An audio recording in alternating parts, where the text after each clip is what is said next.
चीज़ बोलती हूँ, मुझे नहीं पता ये कितनी करेक्ट है प्रैक्टिकल दुनिया के लिए, but this is what I have felt over these years कि भगवान जानने की नहीं, मानने की चीज़ है ऊपर जो पावर है, जो दुनिया चला रहा है, तो अपने आप धीरे धीरे फिर वो सरेंडर वाली फीलिंग आने लगेगी। हम्बल इंसान कब होगा? जब वो जानेगा कि आप नहीं कर रहे। जब आप ये मानने को ही तैयार नहीं हो तो फिर मैं कोई भी तरीके से आपको नहीं मना सकती जी। सच यही है कि आपको इंसान हम्बल तभी होता है जब वो उस कृपा को महसूस करता है। वाह। जब वो समझता है कि मैं कहाँ था और कहाँ आ गया। हर किसी को ये जर्नी जीने का मौका नहीं मिलता जी। मुझे मिला है तो मुझे इसको संभाल के रखना है, तभी आप हम्बल हो सकते हो जी। आपकी कोई चीज़ है, अगर आपको बहुत ज़्यादा प्यारी है तो आप उसको बहुत संभाल के रखते हो, हाँ कि ना जी, बिल्कुल। तो आज आपका करियर है या आपकी रिलेशनशिप है या कुछ भी है, अगर वो आपको बहुत प्यारी है तो आपको संभाल के रखना पड़ेगा। अगर आप फॉर ग्रांटेड लेंगे, अगर आप उसमें एरोगेंस ले आएंगे, और आपको पता है ये वर्ड्स सब नेगेटिव है, ये पॉजिटिव वर्ड्स है नहीं जी। अगर कोई भी मुझे कह दे कि मैं अपने करियर में बहुत बड़ा हूँ इसीलिए मैं एरोगेंट हूँ, उससे एरोगेंस पॉजिटिव नहीं हो जाता। यू नो दैट कुछ चीजें दुनिया में जो आपको पता है कि जैसा मैंने कहा सही है गलत है, एरोगेंस गलत है, अग्रेशन गलत है। अगर आप ये दुनिया को दिखाएंगे तो आपकी वो बेहतरीन कीमती चीज आपसे छूट जाएगी जी। तो नहीं छोड़नी है तो सरेंडर करो और एक बार फीलिंग लाओ इस चीज की कि अच्छा there is a power, then you start reading your scriptures, then you feel that connection with God. मैं जी मानोगे वो खुद जना देंगे कि वो है, लेकिन अगर आप उनके सामने कहोगे कि पहले इस्तेमाल करें फिर विश्वास करें तो फिर भगवान कहेंगे मैं भी भगवान हूँ जी, ढूंढता रह जा, नहीं मिलने वाला। तो पहले आपको ये फीलिंग लानी पड़ेगी कि हाँ कुछ तो है, नॉट एग्जैक्टली अ पिक्चर, कोई एग्जैक्ट फिगर मत करिए, समथिंग इज देयर जो मेरे कंट्रोल से बाहर है, जो सब कुछ कंट्रोल कर रहा है और ऑब्वियसली कर रहा है। कुछ तो होगा कि क्यों एक इंसान कहीं पैदा हो रहा है, एक इंसान कहीं पैदा हो रहा है, एक इंसान की लाइफ बिल्कुल, समथिंग इज देयर, कुछ तो कंफ्यूजन है जी। उसी के बारे में रिसर्च करो, मे बी करते करते आपको भगवान मिल जाए जी। आज के ज़माने में सिर्फ मेहनत से फल मिलता है? मेहनत से ही फल मिलता है मुझे लगता है। भक्ति करने से भी मैं नहीं कहूँगी कि अगर आप घर पे बैठकर केवल भजन कर रहे हो और आप कहोगे कि अरे मुझे ये डिग्री मिल जाएगी, नहीं पॉसिबल है। You have to study, you have to give your exams, you have to get good results, only then you will get that degree और गेट दैट जॉब। तो मेहनत से ही फल मिलता है, मेहनत ही करनी पड़ेगी, कर्म ही करने पड़ेंगे, तभी जाके आपको फल मिल सकता है। पर जया जी, आप और हम दोनों बहुत लोग को जानते हैं जो बहुत मेहनतू है, पर शायद जो वो चाहते हैं या शायद जो डिज़र्व करते हैं वो नहीं मिल पाता है। हम कितने लोगों को जानते हैं, हमारे सब आसपास लोग हैं, कितनी मेहनत करते हैं पर जो चाहते हैं वो मिल नहीं पाता। कि इसको दो तरीके से देखा जा सकता है। वन, कई बार आप अलग चीज़ों के लिए बने हैं। तो टू बी वेरी ऑनेस्ट, मुझे तो नहीं पता था मैं ये काम करने वाली हूँ, और शुरुआत में तो मैंने शायद मेहनत इस फील्ड में शुरू भी नहीं की थी।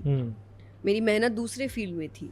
So I started my journey with dancing. मैंने बड़ी मेहनत की है वहाँ पर, इतनी ज़्यादा मेहनत की है जिसकी कोई हद नहीं है। मतलब अगर मैं अभी कंपेयर करती हूँ तो मुझे लगता है उस मेहनत की बराबरी में तो कोई और मैंने की भी नहीं। अच्छा। मैंने इतने घंटे मेहनत की है, नृत्य किया है, जो रियाज करते आप सब कुछ किया है, वहाँ कुछ हुआ भी नहीं खास, पर मुझे फील होता है कि वहाँ की मेहनत ने यहाँ असर दिखाया था मुझे। तो मेहनत ज़ाया नहीं जाती, कहीं ना कहीं होगा। और दूसरा, आप कंपेयर नहीं कर सकते जी कि इसको अभी तक नहीं मिला तो आगे भी नहीं मिलेगा, या उसको मिल गया, दोनों सेम ही लेवल पे मेहनत कर रहे थे। कोई 50s में प्रेसिडेंट बन सकता है, कोई 80s में प्रेसिडेंट बन सकता है, यू नेवर नो आपका करेक्ट टाइम कब है। एंड लास्ट इज, जो आपके हाथ में नहीं है, प्रारब्ध। प्रारब्ध है आपके पिछले जन्म के कर्म, उसी के अकॉर्डिंग हम ये भी कह सकते हैं कि आपको किन घरों में जन्म मिलता है जी। क्यों कोई है जो बहुत ही प्रिविलेज्ड घर में पैदा हो रहा है और कोई है जिसको बहुत जीरो से शुरुआत करनी पड़ रही है जी। क्या रीज़न हो सकता है?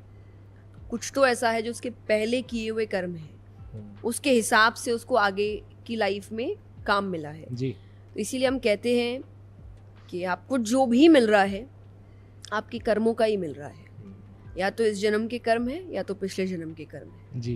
तो आपने कहा कि कई है जो बहुत मेहनत कर रहे हैं पर उनको फल नहीं मिल रहा, कई है जो इतनी मेहनत नहीं कर रहे फिर भी मिल रहा है। फिर भी मिल रहा है, पर उन्होंने अपने पिछले जन्म में शायद बहुत मेहनत की थी जी। तब नहीं मिला होगा। जी।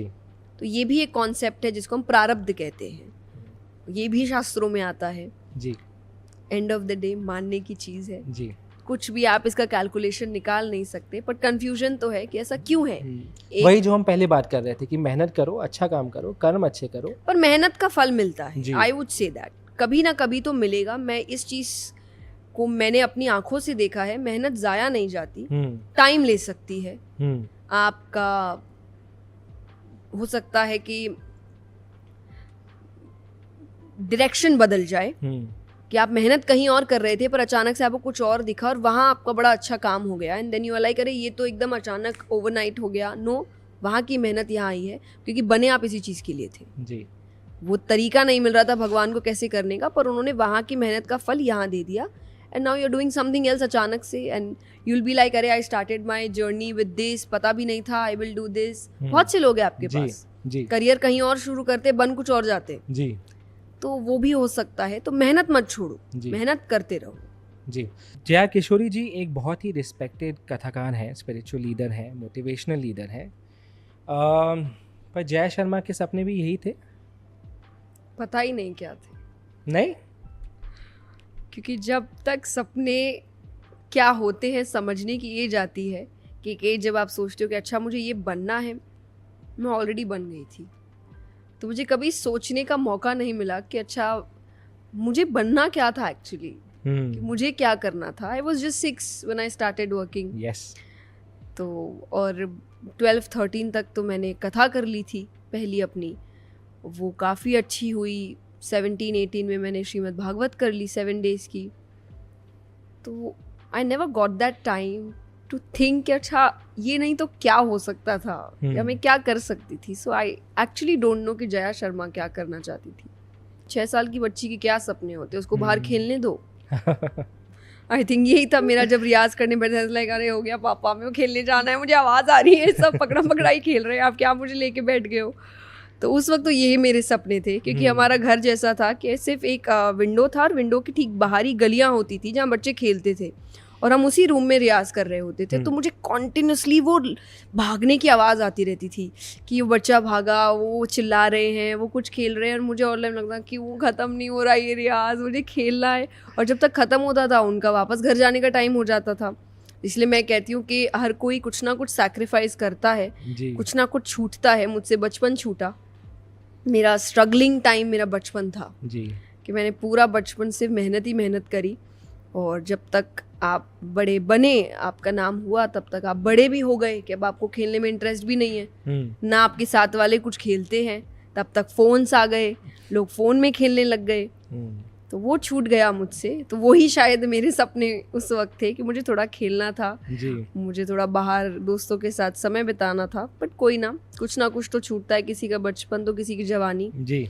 मैं अभी अपने लाइफ को बहुत अच्छे तरीके से गॉड्स ग्रेस जीती हूँ। I have the freedom to choose when to work and when not to work.